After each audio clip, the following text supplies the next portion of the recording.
शेर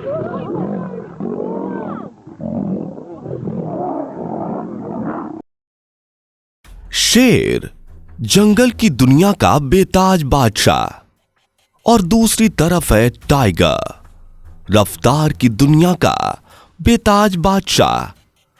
दोस्तों, क्या आपने कभी यह सोचने की कोशिश की है कि जब जंगल के दो सबसे ताकतवर और शक्तिशाली जानवर शेर और बाघ आपस में टकराएंगे तो क्या होगा? क्या आपने कभी सोचने की कोशिश की है कि जिन दो जानवरों के नाम से ही सभी के बीच में दहशत फैल जाती है, वो दोनों जब आमने सामने आते होंगे तो कितनी दहशत का माहौल बनता होगा? चाहे वो जंगल का राजा शेर हो, भारत का राष्ट्रीय जानवर बाघ, जंगल में इन दोनों का ही खौफ एक अलग ही लेवल पर होता है। इन दोनों जानवरों की शक्ति से तो आप सभी वाकिफ होंगे, चाहे उनकी फुर्ती की बात करें या इनके शिकार करने के अंदाज की। इस मामले में दोनों ही अविश्वसनीय हैं, परंतु जब अपने शिकार को दौड़ा दौड़ा कर मारने वाले ये दो जानवर एक दूसरे के आमने सामने आते हैं और आपस में भिड़ते हैं, तो जरा सोचिए कि क्या चौंका देने वाला माहौल होगा। आज हम आपके सामने एक इसी प्रकार का वीडियो लेकर आए हैं, लेकिन इस वीडियो को शुरू करने से पहले मैं आपको बता दूं कि अगर आपको ऐसी ही चीजें देखने का शौक है तो तुरंत ही हमारे चैनल को सब्सक्राइब करें और हां, हमारे इस वीडियो को लाइक और शेयर करना बिल्कुल भी ना भूलें। चलिए अब आपको दिखाते हैं जंगल के दो शहंशाहों की लड़ाई। दोस्तों, शेर और बाघ में कौन ज्यादा ताकतवर है, यह सवाल सबसे मुश्किल में डाल देता है। अगर हम बात बाघ के वजन की करें तो बाघ का वजन करीब 400 किलो तक होता है, वहीं शेर का वजन करीबन 360 किलोग्राम तक पाया जाता है। आपको बता दूं कि वजन में ही नहीं बल्कि कद में भी बाघ शेर से आगे है। बाघ 4 से 13 फीट का हो सकता है, वहीं शेर 4 से 7 फीट तक का होता है। कहने को तो शेर जंगल का राजा होता है, पर हर मामले में बाघ उससे ज्यादा ताकतवर होते हैं। शेर और बाघ की लड़ाई तो राजा महाराजा के समय से ही बहुत प्रचलित है। राजा अपने मनोरंजन के लिए शेर और बाघ को लड़ाते थे। अब फिर बात आती है कि उस लड़ाई का परिणाम क्या होगा। आप परिणाम सुनकर चौंक जाएंगे।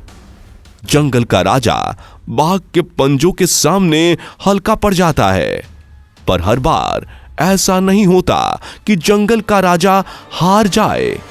आखिर वो भी जंगल का राजा है। जब इन दो योद्धाओं की लड़ाई होती है तो जीत का फैसला सिर्फ उनकी ताकत ही नहीं बल्कि जगह भी करती है। अगर हम बात करें अफ्रीका के जंगलों की, तो वहां बाघ के पंजे जंगल के राजा के सामने काम नहीं आते, क्योंकि शेर का पूरा परिवार बाघ को धूल चटा देता है। शेर की दो प्रजातियां दुनिया के दो महाद्वीपों में पाई जाती हैं, अफ्रीका और एशिया में। अगर वहीं हम बात करें बाघ की, तो उसकी दुनिया भर में 11 प्रजातियां पाई जाती हैं। प्रजातियों के मामले में बाघ ने शेर को मात दे दी है। दोस्तों, क्या आपको यह बात पहले से पता थी कि शेर 1 घंटे में 60 किलोमीटर प्रति घंटे की रफ्तार से दौड़ सकता है ना? चौंकाने वाली बात। वहीं बाघ 80 किलोमीटर प्रति घंटे की रफ्तार से दौड़ सकता है। बाघ रफ्तार के मामले में शेर से आगे है। अक्सर देखा जाता है कि शेर झुंड में रहकर शिकार करते हैं, वहीं दूसरी तरफ बाघ अकेले शिकार करना पसंद करता है।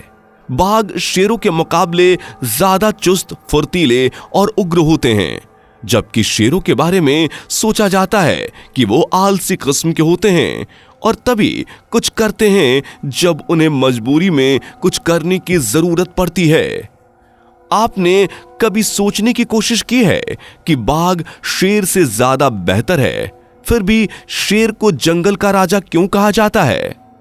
एक शेर झुंड के दूसरे शेर पर कब्जा करने की कोशिश करता है और जब वह कब्जा करने में कामयाब हो जाता है तो झुंड में उपस्थित शेरनियों के बच्चों को मार देता है ताकि वह अपने बच्चे पैदा कर सके और शेर अक्सर ऐसा करते हैं। दोस्तों, इस बात में कोई दो राय नहीं है कि शेर का एटीट्यूड बिल्कुल एक राजा की तरह होता है। जिस तरह राजा अपनी रानी को किसी और के साथ नहीं देख सकता, उसी तरह शेर भी शेरनी के पुराने बच्चों को मार देता है ताकि वो उसके साथ संबंध बनाकर खुद के बच्चे पैदा कर सके। अब आंकड़ों की बात करते हैं। अभी दुनिया में कितने शेर और बाघ मौजूद हैं? पहले बात शेर की करें तो उपलब्ध आंकड़ों 2022 के अनुसार दुनिया भर में करीब 30,000 से 1 लाख शेर बचे हैं। वहीं भारत की बात करें तो वन विभाग की जानकारी के अनुसार बताया गया है कि शेरों की संख्या बढ़कर 674 हो गई है।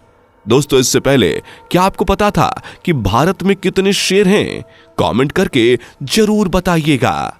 ये तो शेरों की बात हुई, अब बात बाघ की भी कर लेते हैं। 2022 की संख्या फिलहाल दुनिया भर में 4,500 है, जिनमें से 2,967 बाघ भारत में हैं। प्रकृति के संरक्षण के लिए अंतर्राष्ट्रीय संघ की एक रिपोर्ट के मुताबिक 2015 में बाघों की संख्या 3,200 हो गई थी और 2022 में इनकी संख्या 4,500 है। एक सदी पहले अफ्रीका में 2 लाख से भी अधिक जंगली शेर रहते थे। दोस्तों, क्या आपने कभी जानने की कोशिश की है कि शेर की सबसे बड़ी नस्ल कौन सी है? अगर नहीं तो हम आपको बताते हैं कि शेर की सबसे ताकतवर नस्ल का नाम है बब्बर शेर, जिसे एटलस शेर के नाम से भी जाना जाता है। यह शेरों की सबसे बड़ी उपप्रजाति है। दुनिया में बाघ की लगभग 11 प्रजातियां पाई जाती हैं।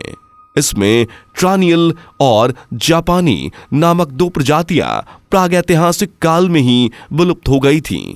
20वीं सदी में इसमें से 3 और प्रजातियां बाली टाइगर, कैस्पियन टाइगर और जैवन टाइगर विलुप्त हो गईं। फिलहाल दुनिया में बाघ की 6 प्रजातियां अभी भी पाई जाती हैं। ये आंकड़े दिखा रहे हैं कि कितनी तीव्रता से इनकी प्रजातियां खत्म हो रही हैं।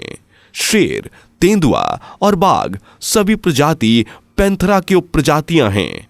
दोनों ही प्रजातियां ताकत की अलग ही परिभाषा पेश करती हैं। दोस्तों, अगर हम बात भारत के संदर्भ में करें तो शेर और बाघ बहुत ही महत्वपूर्ण हैं। एक जंगल का राजा और दूसरा भारत का राष्ट्रीय जानवर। बाघ और शेर दोनों ही खतरनाक जंगली जानवर हैं। एक जंगल का राजा तो एक अपने शाही अंदाज के लिए लोगों के किस्सों में मशहूर है। लोगों को हमेशा इनकी तरह नीडर बनने के लिए कहा जाता है। अक्सर आपसे लोग कहते होंगे कि शेर की तरह बनो। इसकी वजह से आप में से कई लोग ऐसे होंगे जो शेर और बाघ में अंतर नहीं कर पाते होंगे और दोनों अपनी आदतों और हाव भाव की वजह से एक दूसरे से पूरी तरह से अलग हैं। आइए आपको बताते हैं कि शेर और बाघ में क्या अंतर है। जैसा कि आप लोग जानते हैं, शेर और बाघ एक ही बिल्ली परिवार से ताल्लुक रखते हैं, परंतु इन दोनों की कई प्रकार के अंतर भी हैं। इनके दिखने का ढंग इनके दोनों में अंतर को बताता है। बाघों के शरीर पर चौड़ी काली धारियां होती हैं, जबकि शेर की शरीर पर नहीं होती। शेरों के सर के आसपास और गर्दन पर बाल होता है, जबकि बाघों के सिर पर बाल नहीं होते। इसके अलावा शारीरिक बनावट भी शेरों और बाघों को एक दूसरे से अलग करती हैं। बाघ शेरों के मुकाबले कहीं लंबे, सुडौल शरीर और वजन में उनसे भारी होते हैं, जबकि शेर बाघ से छोटे होते हैं। बाघ अधिक उग्र होते हैं और शेर के मुकाबले ये काफी ज्यादा एग्रेसिव होते हैं और तब तक कुछ नहीं करते जब तक उन्हें किसी तरह की जरूरत ना पड़े। शेर की तुलना में टाइगर बेहतर तैराक होते हैं। उन्हें पानी में रहना काफी पसंद होता है, इसलिए वो अक्सर ऐसी जगहों पर जाना पसंद करते हैं जहां आसपास पानी हो। शेर एक दिन में 13 घंटे सोते हुए बिताता है, जबकि बाघ दिन में 20 घंटे सो सकता है। ऑक्सफोर्ड यूनिवर्सिटी के रिसर्चर्स के मुताबिक टाइगर 20 घंटे सोता है ताकि वो अगले दिन के शिकार के लिए खुद को तैयार कर सके। वो शेर की तरह आलसी नहीं होता है। आपने रजनीकांत का फेमस डायलॉग तो सुना ही होगा, मुन्ना झुंड में तो सुअर आते हैं, शेर अकेला आता है। पर जब बात शेर और बाघ की हो तो पासा पलट जाता है। उस वक्त हम ये बोल सकते हैं कि झुंड में तो शेर आते हैं और बाघ तो अकेला आता है। और अब वीडियो के अंत में आपके मन में आ रहा होगा कि शेर और बाघ की लड़ाई का नतीजा क्या होगा। तो दोस्तों, मैं आपको बता दूं कि कुछ लड़ाइयां ऐसी होती हैं जिनका कोई नतीजा नहीं होता। अगर एक अकेला बाघ शेरों के झुंड में फंस जाए तो शेर उसका शिकार कर लेंगे। वहीं अगर कोई शेर गलती से बाघ के एरिया में चला गया तो हो सकता है बाघ शेर का शिकार कर ले।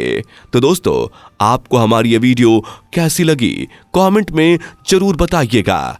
ऐसी ही रोचक और मजेदार वीडियोस के लिए चैनल को सब्सक्राइब कर लीजिए। मिलते हैं अगली वीडियो में जंगल की किसी नई दास्तां के साथ।